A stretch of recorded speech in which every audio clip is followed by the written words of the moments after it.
for better service delivery and stamping out corruption in the judiciary.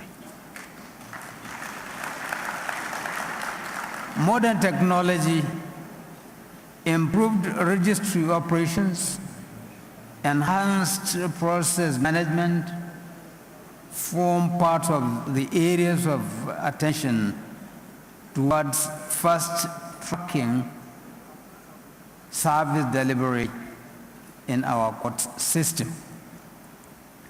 As it is customary, virtually all justices of the Supreme Court, and indeed those of the Court of Appeal, ought to have by now proceeded on our annual vacation.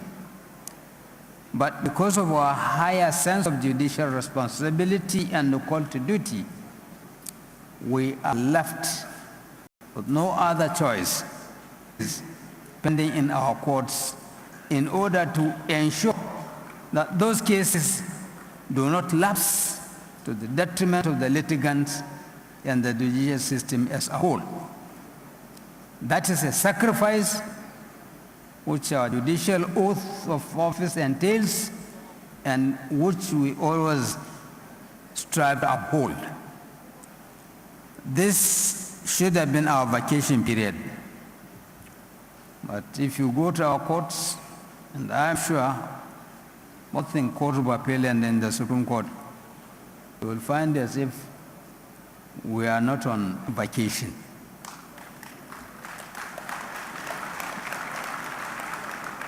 Now, the Nigerian judiciary under this leadership will not lose its firm grip on the mantle of honesty, transparency, and integrity. The trio forms the nucleus of our administration. By the grace of Almighty God, I will tenaciously hold on to that, even until and up to that very moment of my last breath on earth. Let me assure all and sundry that we don't look at anybody's face or feelings before taking our decisions.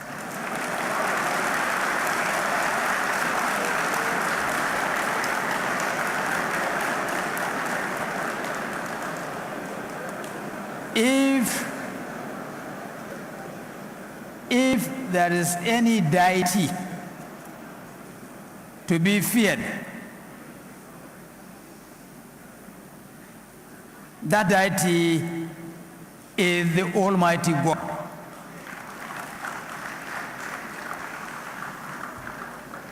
We will never be subservient to anybody, no matter how highly placed.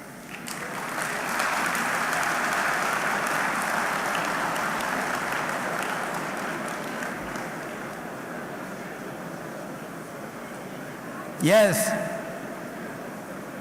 it is true that funding the judiciary is a problem. However,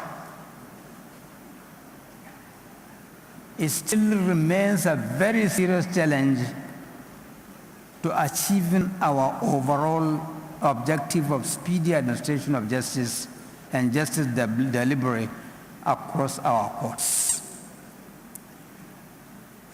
Please, all those that are concerned, allow us to enjoy our independence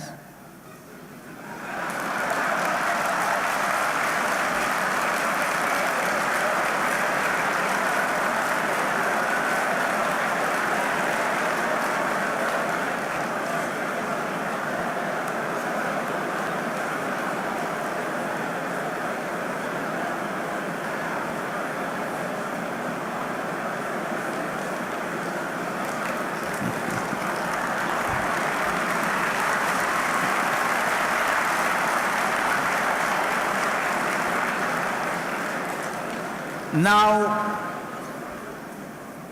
if you say or you claim that I am independent,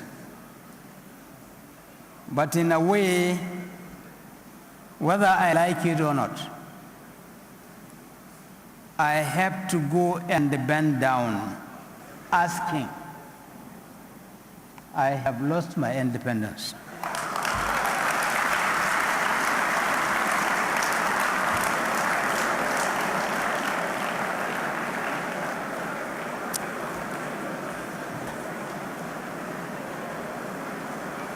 Now,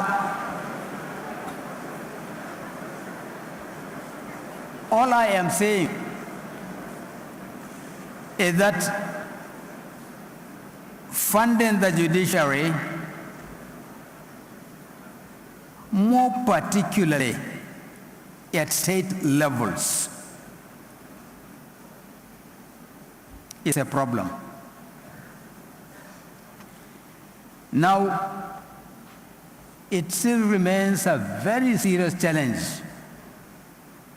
to achieving the overall objective of speedy administration of justice and justice delivery across our courts. In spite of the court judgment on the independence of the judiciary, pronouncing our budget as a first-line charge on the Consolidated Revenue Fund of the Federation,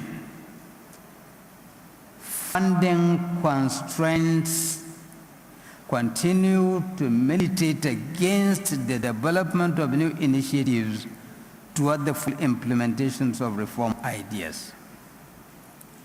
It is, however, our resolve to face the future with greater zeal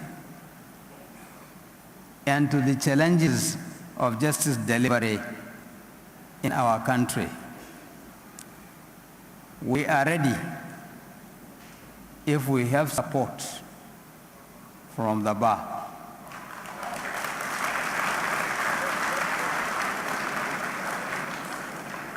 To take the bull by the horn. Now let me reiterate our invitation to the bar to join hands with the judiciary to enforce ethical practice and the rules of professional conduct for all lawyers, while the abuses would continue to impact negatively on our efforts at speedy administration of justice.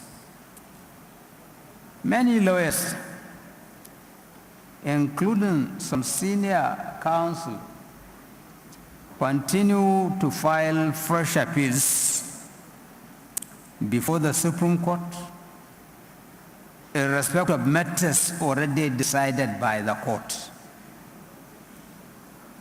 You know that this matter which you are bringing on appeal, a similar issue was decided by the Supreme Court, but you will still insist, telling your client that there is no problem.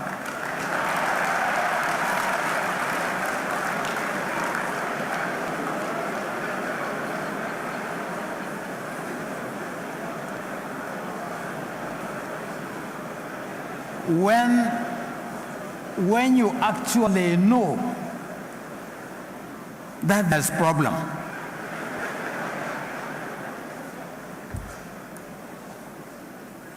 please let us call a spade a spade. Now, this marks of an attempt to relitigate matters already concluded, thus adding to the congestion of the court and stalling the legal process. But if the newsman will ask you, we are noticing that there are delays in the court, there is this and that, and you will now say that no, it is the court process. when you know that you are a contributing factor to that delay. Please let us put heads together. The bar, the judiciary, we must not only fly together, but we must be seen flying together.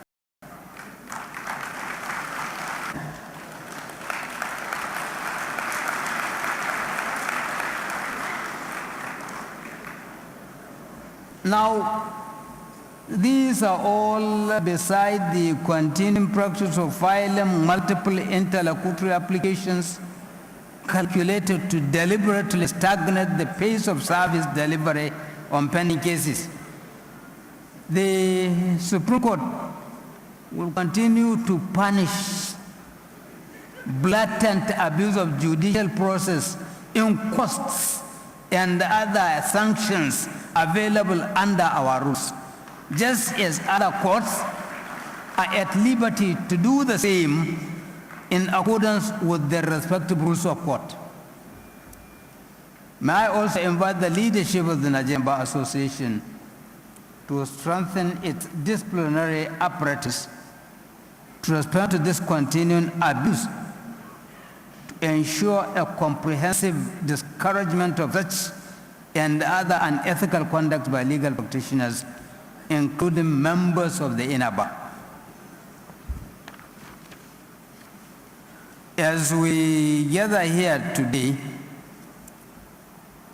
in the olden city of Lagos for the next 4 days,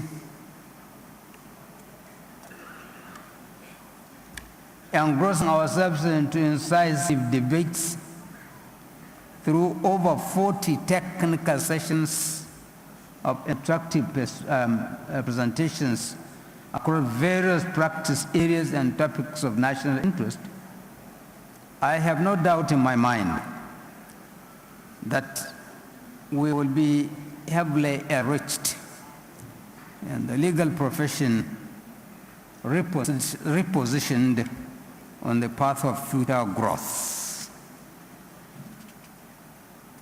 It is not a lecture I'm delivering. I am only asked to say some few words. I hope the 3 words I have said suffice, and I wish each and every one of us, not of you, of us, very excellent, peaceful, tranquil, fruitful deliberation throughout the week. Thank you very much.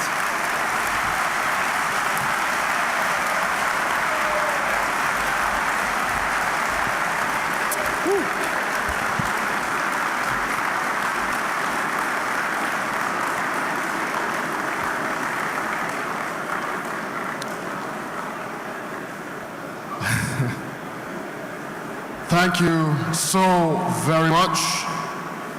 His Lordship, Honorable Justice Ibrahim Tanko, CFR, the Chief Justice of the Federal Republic of Nigeria, for that lovely speech.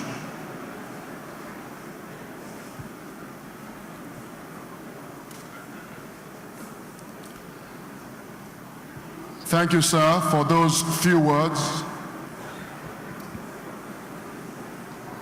I think the message was received and understood. Well, we're moving on this program. We're drawing towards the end of the opening ceremony. We have a musical interlude now, after which the conference